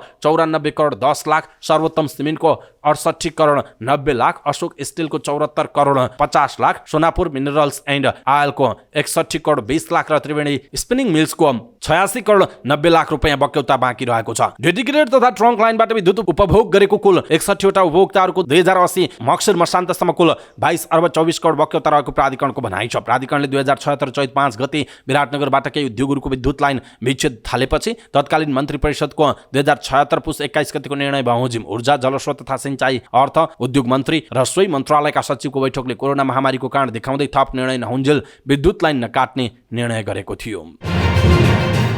क्रिकेटर सन्दीप लामिछाने विरुद्धको बलात्कार मुद्दामा बिहिबार पनि जिल्ला अदालत काठमाडौँमा सुनवाईले निरन्तरता पायो। सुनवाई नसकेपछि न्यायाधीश ऋषिराज ढकालको इजलासले मुद्दालाई आजका लागि हेर्दाहेर्दैमा राखेको छ। उनको मुद्दामा आज पनि सुनवाई हुनेछ। सरकारी वकिल र गौशाला 26 को तर्फबाट कानुन व्यवसायहरूको बहसपछि बिहिबार सन्दीपका तर्फबाट कानुन व्यवसायहरूले बहस गरे। बहस नसकिएकाले आज पनि सन्दीपका कानुन व्यवसायहरूले पालो पाउने जनाइएको छ। सन्दीपका कानुन व्यवसायहरूको बहसपछि सरकारी वकिलले जवाफी बहस गर्ने पालो आउनेछ। त्यसपछि इजलासले निर्णय सुनाउने जनाइएको छ। सम्भवतः यो मुद्दामा आज फैसला हुन सक्ने बताइएको छ।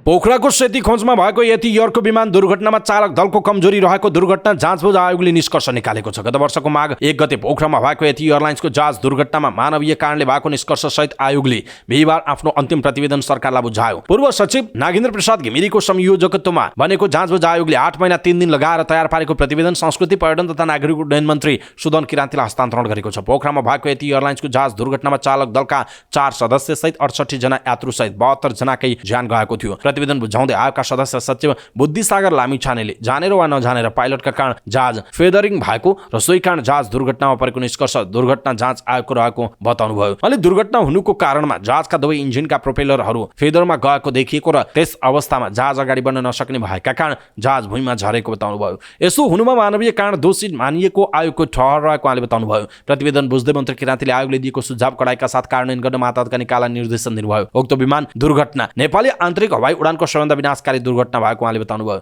यसपटक दुर्घटना जाँच आयोगमा धेरै राष्ट्रिय र अन्तर्राष्ट्रिय विज्ञहरू परिचालित गरी अध्ययन गरिएको समेत आयोगले जनाएको छ।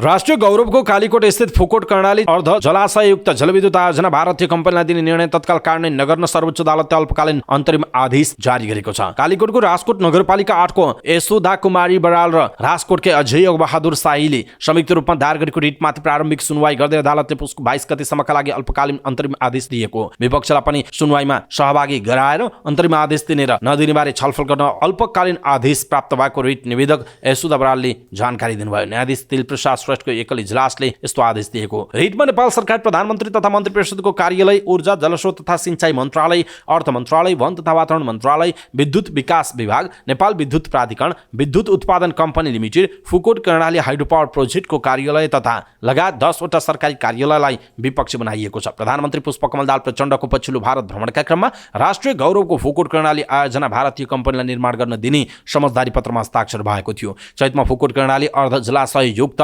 जलविद्युत आयोजनाको 51% शेयर भारतीय कम्पनी NHPCC लाई दिने सम्झौता भएको थियो। रिट निवेदक बरालले सो सम्झौता संशोधन भएर बहुमत शेयर नेपाली कम्पनीको नाममा हुनुपर्ने र स्थानीयलाई पनि केही प्रतिशत शेयर वितरण गरिनुपर्ने आफूहरूको माग रहेको बताउनुभयो। रिट निवेदकले प्रधानमन्त्री भारत भ्रमणका बेला भारतीय कम्पनीलाई 51% शेयर दिएको भन्दै खारिजीको माग गरेकोमा अदालतले यसमा निवेदनको माग बमोजिम उत्प्रेषणको आदेश दिनुपर्ने वा नपर्ने भन्ने विषयमा दुवै पक्षलाई बोलाएको छ। कर्णाली नदीमा निर्माण हुने यो आयोजनाको ग्रस हेड 168.62 मिटर तथा डिजाइन डिस्चार्ज 348 किलोमिटर प्रति सेकेन्ड रहेको जनाइएको छ।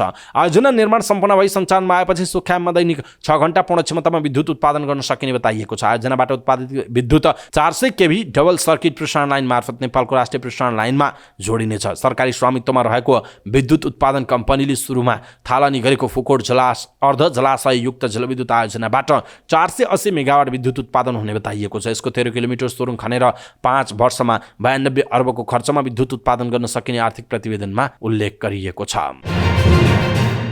विभिन्न किसिमका हिंसाहरूबाट बच्नका लागि किशोरीहरूलाई आत्मरक्षा सम्बन्धी प्रशिक्षण दिन थालिएको छ। विराटनगर महानगरपालिकाको आयोजनामा 3 दिने किशोरी आत्मरक्षा सेल्फ डिफेन्स सम्बन्धी तालिम सुरु भएको हो। विराटनगरलाई 3 खण्डमा विभाजन गरेर यस्तो प्रशिक्षण दिइने जनाइएको छ। महानगरको उत्तरमा पोखरिया, मध्य क्षेत्रको आदर्श र दक्षिणी क्षेत्रको मिल्स माविलाई केन्द्र बनाएर तालिम दिइने महानगरकी शैक्षिक प्रशासन महाशाखाकी अधिकृत तारा शर्माले जानकारी दिनुभयो। तालिममा सामुदायिक, संस्थागत र धार्मिक 60 विद्यालयमा अध्ययनरत किशोरीहरू सहभागी छन्। 6 देखि 12 कक्षासम्म अध्ययनरतका 155 जना किशोरीहरूको तालिममा सहभागिता रहेको जनाइएको छ। उनीहरूलाई मार्शल आर्ट्सका प्रशिक्षक सहित विषय विज्ञहरूले आत्मरक्षा सम्बन्धी तालिम दिनेछन्। बाल अधिकार, यौनजन्य हिंसा, हेपाई, तनाव, मार्शल आर्ट्सका विधिहरू सिकाइने बताइएको छ। तालिमको विराटनगर महानगरपालिकाकी उपमेयर शिल्पा निराला कार्कीले उद्घाटन गर्नुभयो। कार्यक्रमलाई सम्बोधन गर्दै उपमेयर कार्कीले आत्मरक्षा तालिम लिएपछि किशोरीहरूमा आत्मविश्वास बढ्नुका साथै यौनजन्य हिंसाबाट बच्न सकिने बताउनुभयो। आत्मरक्षा सम्बन्धी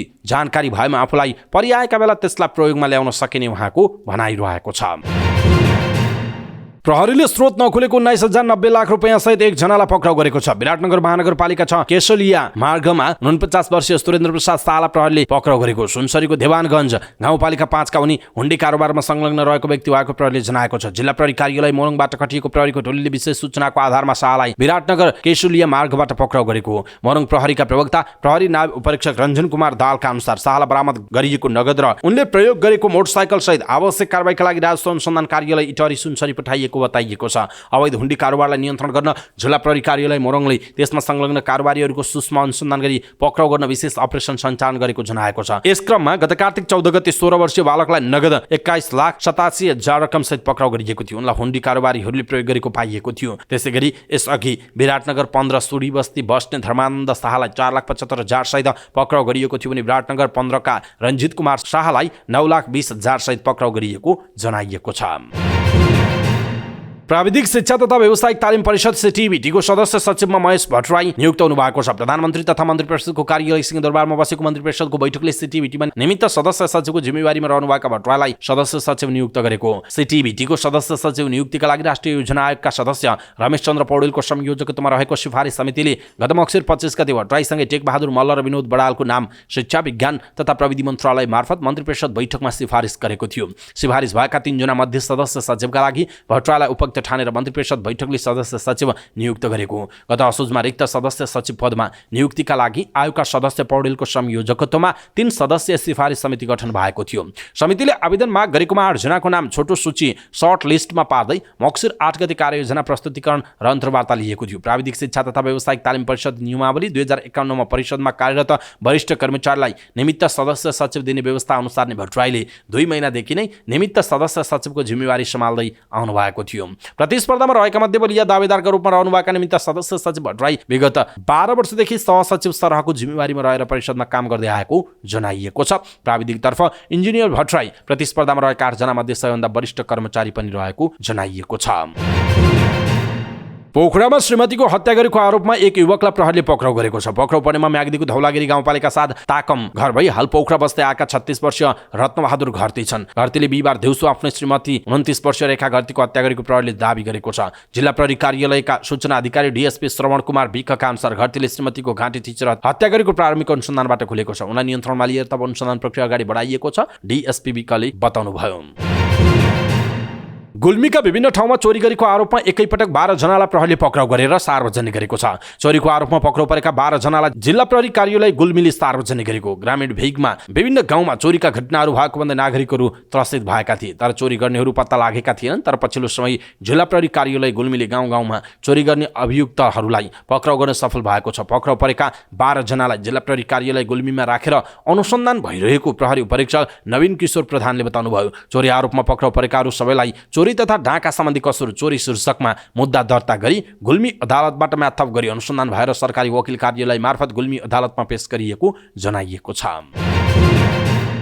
सर्लाहीको मंगलवामा मिटरब्याज संघर्ष समिति र प्रहरी बीच झडप भएको छ। मिटरब्याज पीडितले बिहिबार जिल्ला प्रशासन कार्यालय अगाडि टायर बालेर प्रदर्शन गर्न थालेपछि झडप भएको। प्रहरीले आफूहरूको गुनासो नसुनी जिल्ला प्रशासन कार्यालय परिसरबाट संघर्ष समितिका सदस्य फतमा खातुनलाई पक्राउ गरेको समितिले जनाएको छ। प्रहरीले भिड नियन्त्रण गर्न केही सेल अश्रु ग्यास प्रहार गर्यो। मिटरब्याजमा ऋण लगाउने व्यक्ति र महिला प्रहरी माथि दुर्व्यवहार गरेको आरोपमा जिल्ला अदालत सर्लाहीबाट केही महिना अघि पक्राउ पूर्जी जारी भएपछि खातुन फरार रहेका थिए। उनलाई बिहिबार पक्राउ गरिएको सर्लाहीका प्रहरी नायब उपरीक्षक डीएसपी दिपेन्द्र पञ्जियारले जानकारी दिनुभयो।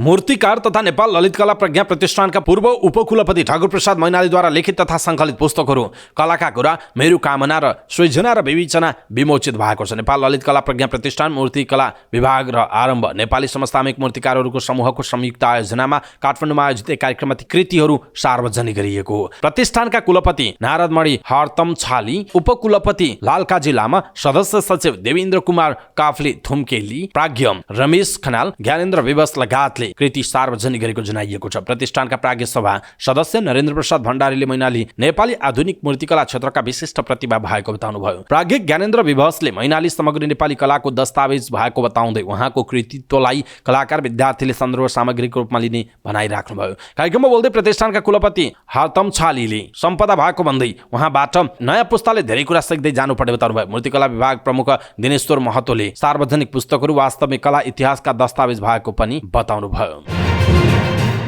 नेपाल राष्ट्र बैंकका गभर्नर महाप्रसाद अधिकारीको योग्यतामाथि प्रश्न उठाउँदै सर्वोच्च अदालतमा रिट दायर भएको छ। अधिवक्ता दीपक राज जोशी सहित 4 जनाले रिट दायर गरेका हुन्। प्रारम्भिक सुनवाईका लागि शुक्रबारलाई पेशी तोकिएको सर्वोच्च अदालत प्रशासनले जनाएको छ। अधिकारी गभर्नरका लागि अयोग्य रहेको रिट निवेदकको दाबी छ। अधिकारी 2076 चैत 24 गते गभर्नर नियुक्त हुनु भएको थियो। गभर्नर नियुक्त हुनु तोकिएका विषयमा कम्तीमा स्नातकोत्तर उपाधि प्राप्त गरेको हुनुपर्नेमा अधिकारीसँग त्यस्तो योग्यता नभएको दाबी रिटमा गरिएको जनाइएको छ।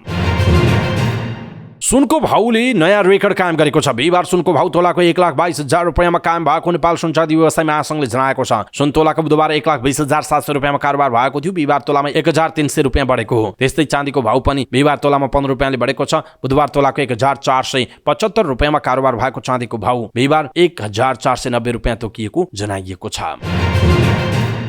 साताको अन्तिम कारोबारको दिन बिहिबार शेयर बजार परिसूचक नेप्से 1.93 अङ्कले घटेको छ। सो अङ्कको गिरावटपछि नेप्से 2068 बिन्दुमा कायम भएको छ। दिनभर कुल 4 अर्ब 29 करोडको कारोबार भयो। यसअघि बुधबार 5 अर्ब 24 करोडको कारोबार भएको थियो। समग्र परिसूचक घट्दा पनि होटल र उत्पादन समूह भने राम्रो अङ्कमा बढे। उत्पादन समूह 1.2% र होटल तथा पर्यटन समूह 1.1% बढ्यो। व्यापार समूह सबैभन्दा धेरै 1.7% घट्यो। ब्याङ्किङ 6, विकास बैंक 29, फाइनान्स 5, जलविद्युत 6, जीवन बिमा 42, माइक्रो फाइनान्स 8 र व्यापार समूह 49 अङ्क घटेका छन्। अन्य 1, निर्जीवन बिमा 26, उत्पादन 75 र होटल तथा पर्यटन समूह 63 अङ्क बढेको जनाइएको छ। समग्र बजार घट्दा 7 कम्पनीको मूल्य 10% बढ्यो। Vision Lumbini Urja, Chirkhwa hydro power, Hathway investment company, Manakamana engineering, Muktinath Krishi company, Nepal warehousing company र तारागाउँ रेजेन्सीको मूल्य 10% बढेको छ। त्यस्तै सोनापुर सिमेन्टको 9.4 र नेपाल रिपब्लिक मिडियाको मूल्य 8.7% बढ्यो। धौलागिरी लघुवित्त तथा बीपीडब्ल्यू लघुवित्तको मूल्य 10% घट्यो। उन्नति सहकारी लघुवित्तको 7 र नेपाल इन्सुरेन्सको मूल्य 6% घटेको जनाइएको छ। कारोबार रकमका आधारमा सोनापुर सिमेन्ट, शिवम सिमेन्ट, घोडाई cement, Reliable, Nepal life insurance र नेपाल इन्सुरेन्स कम्पनी क्रमशः अगाडि रहेको जनाइएको छ।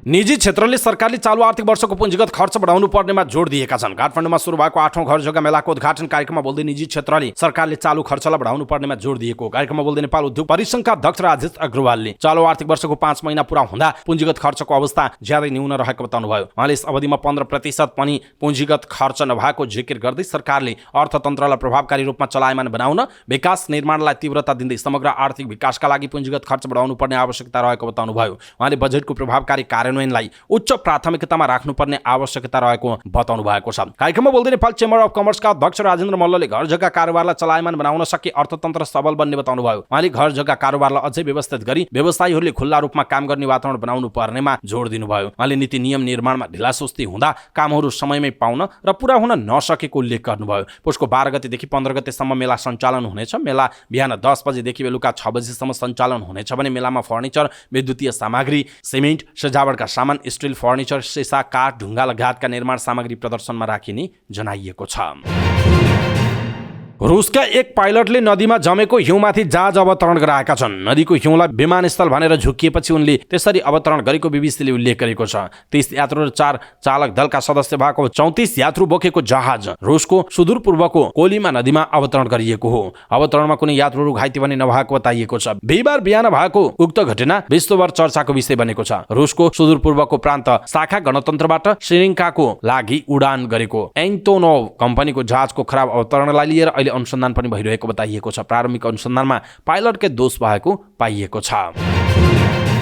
आसन्न सन् 2024 को चुनाव लक्ष्य गरेर भारतीय विपक्षी दलका नेता राहुल गान्धीले भारतको विशाल यात्रा गर्ने भएका छन्। पार्टीले सार्वजनिक गरेको भारत न्याय यात्रा नाम दिएको यात्रामा गान्धी 6.5 मिटर यात्रा गर्ने बताइएको छ। यात्राले पूर्व भारतदेखि पश्चिम भारतका 14 राज्य समेट्ने बताइएको छ। आसाम, पश्चिम बङ्गाल, छत्तीसगढ, उत्तर प्रदेश, मध्य प्रदेश, गुजरात आदि राज्य भएर राहुल यात्रामा निस्किनेछन्। आगामी जनवरी 14बाट मणिपुरबाट यात्रा थालनी हुने भएको छ। राहुलले यस अगाडि पनि भारत जोडो नामको यात्रा गरेका थिए। उक्त यात्रामा उनले 4000 किलोमिटरको दूरी पार गरेका थिए। त्यो यात्रामा उनले दक्षिण भारतको कन्याकुमारीदेखि उत्तरी भारतको कश्मीरसम्म यात्रा गरेका हुन्। मोदीले धेरै समय मौनता साँझेको मणिपुरको जातीय दंगा भएको राज्य मणिपुरबाट यात्रा सुरु हुने हुनाले धेरैले चासोपूर्वक रूपमा हेरिरहेको जनाइएको छ।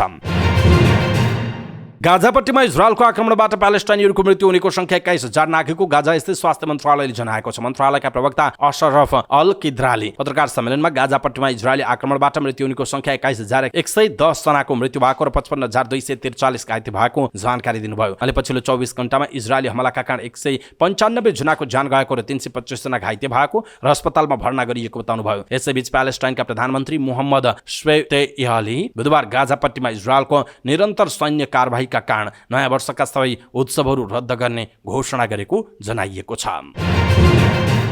उत्तरी वेस्ट बैंकको तुलकर्म शहरमा रहेको नूर शम्स शरणार्थी शिविरमा इजरायली ड्रोन आक्रमणमा परि 6 जना प्यालेस्टाइनीको मृत्यु भएको समाचार छ। स्वास्थ्य मन्त्रालयका अनुसार अन्य गम्भीर घाइतेलाई उपचारका लागि अस्पताल लगिएको छ। प्यालेस्टाइनी सुरक्षा स्रोतका अनुसार इजरायली सेनाले प्यालेस्टाइनी लडाकुसँगको युद्धका बीच सैन्य बुलडोजरको साथ शिविरमा आक्रमण गरेको जनाइएको छ। एपीएफले गण्डकी प्रदेशलाई हराउँदै जारी प्रधानमन्त्री महिला क्रिकेट प्रतियोगिताको पहिलो क्वालिफायरमा स्थान बनाएको दिन बिहिबार शीर्ष 4 मा रहने टोली पक्का भएको छ। शीर्ष 4 मा पुग्ने सम्भावना रहेका गण्डकी र लुम्बिनीको हारसँगै बागमतीले कर्णालीमाथि जित निकालेपछि प्लेअफमा पुग्ने टोलीको टुङ्गो लागेको। बिहिबार बागमतीको हारले मात्र उनीहरूको प्लेअफमा सम्भावना रहन्थ्यो, तर बागमतीले कर्णालीमाथि 10 विकेटको रआफिलो जित निकाल्दै 6 खेलबाट 8 अङ्क बटुलेको छ। यससँगै शीर्ष 4 का लागि निकटतम रहेका लुम्बिनी र मधेसले बाँकी 1 खेल जित्दा पनि भेट्टाउन असम्भव भएपछि प्लेअफमा पुग्ने टोलीको टुङ्गो लागेको छ। मधेसले पनि बिहिबार लुम्बिनी प्रदेशलाई 8 विकेटले हराउँदै 6 खेलबाट 4 अङ्क बटुल्यो, तर पनि प्लेअफमा पुग्ने मधेसलाई यो जित अपर्याप्त बन्यो। बिहिबार अपराजित टोली एपीएफले गण्डकीमाथि 52 रनको जित निकाल्दा कोशीले पनि सुदूरपश्चिममाथि 8 विकेटको जितसहित पहिलो क्वालिफायरको दावेदारको रूपमा आफूलाई उभ्याएको छ। राउन्ड रोबिङका आधारमा 7 खेल सकिँदा शीर्ष 2 मा रहने टोलीले पहिलो क्वालिफायर खेल्दा तेस्रो र चौथो हुने टोलीले एलिमिनेटरमा प्रतिस्पर्धा गर्नेछन्। कोशी अब अन्तिम खेलमा लुम्बिनी प्रदेशमाथि जित निकालेको खण्डमा एपीएफसँग क्वालिफायर खेल खेल्नेछ। कोशीले हारेको खण्डमा भने बागमतीले एपीएफसँग र सुदूरपश्चिमले गण्डकीसँग हारको कल्पना गर्नुपर्नेछ। गण्डकीलाई 52 रनले स्तब्ध बनाउँदै विभागीय टोली एपीएफले प्रतियोगितामा आफ्नो विजयी यात्रालाई 6औं खेलसम्म पनि कायम राखेको छ। जितसँगै 6 खेलमा 12 अङ्क जोडेको एपीएफले पहिलो क्वालिफायर खेल्ने पक्का भएको छ। 5औं हारसँगै समान खेलबाट 2 अङ्क जोडेको गण्डकी 7औं स्थानमा छ। कीर्तिपुर स्थित त्रिभुवन विश्वविद्यालय क्रिकेट मैदानमा बिहिबार 128 रनको लक्ष्य पछ्याएको गण्डकीले 20 ओभर नै ब्याटिङ गरे पनि 7 विकेट गुमाउँदै 75 रन मात्र बनाउन सक्यो। गण्डकीकी सृष्टि जैसी र सुमन खतिवडाले समान 17, ज्योतिषिका मरासिनीले 13 र सृजना पौडेलले 11 रन बनाए। एपीएफकी नेरी थापाले 4, सोमु खड्काले 2 तथा कुसुम भण्डारीले 1 विकेट लिए। त्यसअघि टस जितेर ब्याटिङ गरेको एपीएफले निर्धारित 20 ओभरमा 3 विकेटको क्षतिमा 127 रनको योगफल बनाएको थियो। एपीएफकी ममता चौधरीले अभिजित 40 रोमा थापाले अभिजित 31, कप्तान सीता राणा मगरले 19 र इन्दु वर्माले 10 रन बनाए। चौथो विकेटका लागि ममता र रोमाले अभिजित 74 रनको साझेदारी गरे। गण्डकीकी ज्योतिषिकाले 2 तथा कप्तान कुसुम गोदारले 1 विकेट लिए। अर्को खेलमा कर्णाली प्रदेशमाथि 10 विकेटको शानदार जितसहित बागमतीले प्ले अफमा स्थान बनाउन सफल भयो। यो नतिजासँगै सुदूरपश्चिम प्रदेशले पनि प्ले अफमा स्थान बनायो। समान 6 खेलबाट 8 अङ्क जोडेको बागमती चौथो स्थानमा रहँदा कर्णाली अझै अङ्कविहीन छ। मुलपानी क्रिकेट मैदानमा कर्णालीले दिएको 43 रनको झिनो लक्ष्य बागमतीले 4.5 ओभरमा बिना विकेट पूरा गरेको। बागमतीकी यासु पाण्डेले 25 र हेलिसा गुरुङले 13 रन बनाए। त्यसअघि टस जितेर ब्याटिङ गरेको कर्णालीले 13.4 ओभरमा 42 रनमै अल आउट भयो। कर्णालीका लागि श्रुति बुढाले 16 र बिना थापाले 12 रन बाहेक अन्य ब्याटरले दोहोरो अङ्कमा रन जोड्न सकेनन्। बागमतीकी खुसी ढङ्गुलले 4, संस्कृति फुयालले 2 तथा सोनी पाखरिन र बेपिसा साईले समान 1 विकेट लिँदै कर्णालीको इनिङ्स सस्तोमा नै रोकेको जनाइएको छ। समाचार पार्टी न्यूज बुलेटिनमा पालो भएको छ समाचार पार्टी हेल्थ टिप्स। आजको समाचार पार्टी हेल्थ टिप्समा हामी यहाँहरूलाई प्राध्यापक डाक्टर सरोज ओझाले दिएको दिउँसो सुत्ने बानीले स्वास्थ्यलाई गर्ने हानिको विषयमा हामी हेल्थ टिप्स प्रस्तुत गर्छौँ। हामीलाई अन्तिमसम्म हेर्नुहोला। सबै नेपालीहरूमा प्रेरणाका लागि यो हेल्थ टिप्स आफ्नो फेसबुक, ट्विटर लगायतका सामाजिक सञ्जालमा सेयर गर्नुहोला। इष्टमित्र र आफन्तलाई मेसेन्जरमा पठाइदिनुहोला। खाना, पानी, हावा जतिकै अपरिहार्य मानिन्छ निन्द्रालाई पनि। गहिरो निन्द्राका लागि राति 7-8 घण्टा सुत्नै पर्छ। राति नै किन त? यसका केही कारणहरू छन्। यद्यपि हामीमध्ये कतिपय दिउँसो सुत्ने गर्छौँ। यसरी दिउँसो सुत्नेहरू 2 थरी हुन्छन्। एउटा रात्रिकालीन काम गर्नेहरू, अर्को दिउँसो फुर्सदमा आराम गर्नेहरू। चिकित्सक, नर्स, चालक, सेक्युरिटी गार्ड, पेशा व्यवसाय गर्नेहरू मध्ये कतिपयको ड्युटी रात्रिकालीन हुन्छ। उनीहरू राति काम गर्छन्, दिउँसो सुत्छन्। त्यसबाहेक अरू कति व्यक्ति हुन्छन् जसको दिउँसो सुत्ने बानी नै हुन्छ। खास गरी बिहानको खाना खाइसकेपछि सुत्ने गर्छन्। अवस्था बाध्यता अनुसार त दिउँसो सुत्नु नै पर्यो, तर यसलाई बानीकै रूपमा विकास गर्नु त्यति उचित हुँदैन। जब सूर्यास्त हुन्छ तब विश्रामको समय आउँछ। दिनभर काम गर्छौँ, खान्छौँ, खेल्छौँ, बोल्छौँ, हिँडडुल गर्छौँ। 24 घण्टाको यो समय चक्रमा हामी जति सक्रिय हुन्छौँ उति नै जरुरी हुन्छ विश्रामको पनि। अतः विश्रामका लागि रातको समय अर्थात् सूर्यास्तपछिको उपयुक्त समय हो। सामान्य अनुमान गर्न सकिन्छ यो चराचर जगतमा अधिकांश प्राणी दिनभर जागा रहन्छ, राति निदाउँछ। उनीहरूले राति सुत्नुपर्छ भनेर पक्कै सुतेका होइनन्। यो प्रकृतिको विधान हो। सुत्नु र उठ्नुसँग समय अझै भनौँ घडीको पनि खास अर्थ हुन्छ। कुन समयमा सुत्ने, कुन समयमा उठ्ने भन्ने कुरा हाम्रो शरीरले स्वयंले तय गरेको हुन्छ। यसकारण त राति निन्द्रा लाग्ने गर्छ। यसका लागि शरीरले रातकै समयमा विभिन्न हर्मोन पैदा गर्छ। राति अर्थात् अँध्यारोमा हाम्रो शरीरले किसिमको हर्मोन पैदा गर्छ, त्यो हो मेलाटोनिन। यो हर्मोनको काम निन्द्रा व्यवस्थापन गर्नु हो, जबकि यो हर्मोन दिउँसोको समयमा त्यति धेरै पैदा हुँदैन। हाम्रो शरीरको आफ्नै घडी हुन्छ, त्यो हो जैविक घडी। शरीरको जैविक घडी दिन र रातको चक्र अनुरूप तय हुन्छ। 24 घण्टाको अवधिमा मान्छेको शरीरभित्र के हुन्छ, कसरी शरीरले काम गर्छ भन्ने कुरालाई आधार बनाएर जैविक घडीको अवधारणा ल्याइएको हो। यस अन्तर्गत हरेक घण्टा मिनेटमा शरीरभित्र फरक फरक किसिमको परिवर्तन भइरहेको हुन्छ। हुन्छ। यही परिवर्तन अनुसार हामीलाई भोक लाग्ने, तिर्खा लाग्ने, अल्छी लाग्ने, ऊर्जा जाग्ने, विश्राम गर्न मन लाग्ने, काम र जाँगर चल्ने हुन्छ। शरीरको जैविक घडी अनुसार कुन समयमा शरीरले के खोज्छ भन्ने कुराको पनि अध्ययन भएको छ। सोही अनुसार हामीले सही समयमा सही काम गर्नु जरुरी हुन्छ। जस्तो निन्द्राको पनि निश्चित समय तालिका छ, हाम्रो शरीरले तय गरेको छ। जब हामी सो समय तालिकामा सुत्ने निदाउने गर्दैनौँ नि त्यसपछि त्यसको क्रम भङ्ग हुन पुग्छ। यसले गर्दा निन्द्रामा गडबडी आउँछ। निन्द्रा गडबडी हुनु भनेको स्वास्थ्यमा गडबडी हुनु हो। जैविक घडी अनुसार राति खास गरी 11-12 बजेको समयमा जागा रहनु भनेको पित्त विकार, अनिन्द्रा, नेत्र रोग, कलेजो रोग र बुढीउलीलाई बढावा दिनु पनि रहेको जनाइएको छ। दर्शक महानुभाव, आज हामीले छोटो तर अत्यन्त महत्त्वपूर्ण कुरा, दिउँसो सुत्ने बानी छ भने यसले स्वास्थ्यमा कस्तो हानि गर्छ अथवा के छ यसको हानि भनेर हामीले हेल्थ टिप्स प्रस्तुत गर्यौं। मानसिक रोग विशेषज्ञ प्राध्यापक डाक्टर सरोज ओझाले दिएको हेल्थ टिप्स हामीले यहाँमाझ प्रस्तुत गर्यौं। आजको हेल्थ टिप्स तपाईलाई कस्तो लाग्यो आफ्नो कुरा तलको कमेन्ट बक्समा कमेन्ट गर्नुहोला। सबै नेपालीहरु माझ पुर्याउनका लागि हेल्थ टिप्स आफ्नो फेसबुक, ट्विटर लगायतका सामाजिक सञ्जालमा शेयर गर्नुहोला। इष्टमित्र र आफन्तजनलाई मेसेन्जरमा पठाइदिनु होला।